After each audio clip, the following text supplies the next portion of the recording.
हम सभी जानते हैं कि व्यक्ति का मन बहुत चंचल होता है। यही कारण है कि मन अशांत रहता है और कई तरह के सवालों का जन्म भी अशांत मन के कारण ही होता है। यदि आप जीवन में शांति चाहते हैं तो इसके लिए जरूरी है मन को शांत करना। लेकिन मन को शांत कैसे किया जाए?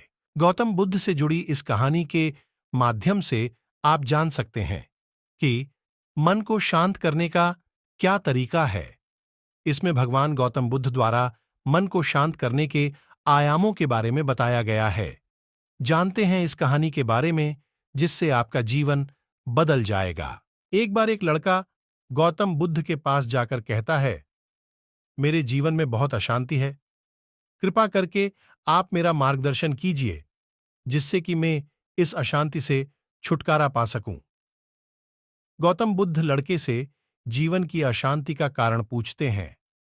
लड़का उत्तर देता है, अत्यधिक विचारों के कारण मेरे भीतर बहुत सारे विचार आते हैं जिससे मेरा मन अशांत रहता है। बुद्ध मुस्कुराते हुए कहते हैं, ऊपर आकाश की ओर देखो और बताओ कि तुम्हें सूर्य दिख रहा है। लड़का ऊपर देखता है और कहता है, धूप दिख रहा है।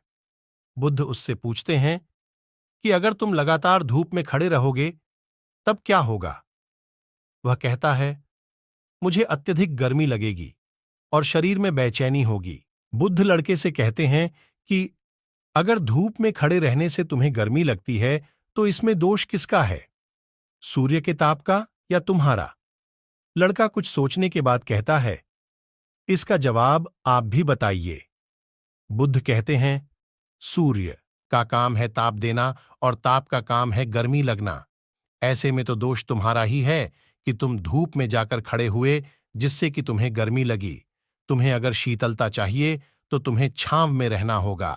ठीक इसी तरह चंचल मन का भी स्वभाव होता है विचारों और भावनाओं को जागृत करना। विचार क्षण भर के लिए होते हैं, लेकिन विचार से पैदा हुई भावनाएं देर तक टिकी रहती हैं। लेकिन यह तुम्हें निर्णय लेना है कि तुम्हें विचार और भावनाओं के साथ चलना है या अलग दिशा बनानी है। बुद्ध कहते हैं, मन को शांत करने के लिए तन के आयाम पर काम करना सबसे आसान तरीका है। शरीर के स्तर पर हमारी कर्मेंद्रियां और ज्ञानेंद्रियां हैं। कर्मेंद्रियां कर्म और ज्ञानेंद्रियां ज्ञान से जुड़ी होती हैं। इससे हम अपनी संवेदनशीलता को बढ़ा सकते हैं, यानी हम जो भी काम करें उसे आनंद के साथ करें।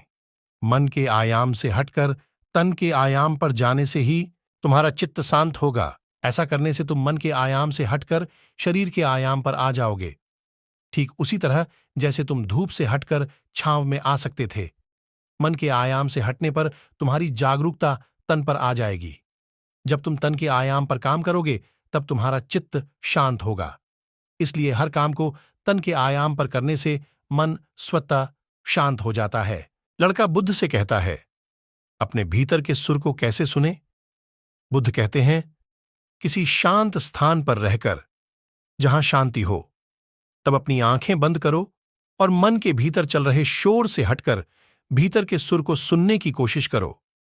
सुर निरंतर चलता रहता है, लेकिन बाहर के शोर के कारण तुम अपने मन के भीतर चल रहे सुर को नहीं सुन पाते हो। जब तुम अपने दोनों कानों को अपने हाथों से बंद कर दोगे, तभी मन के सुर को सुन पाओगे। इस तरह तुम मन की अशांति से दूर हो जाओगे और तुम्हारा मन शांत हो जाएगा।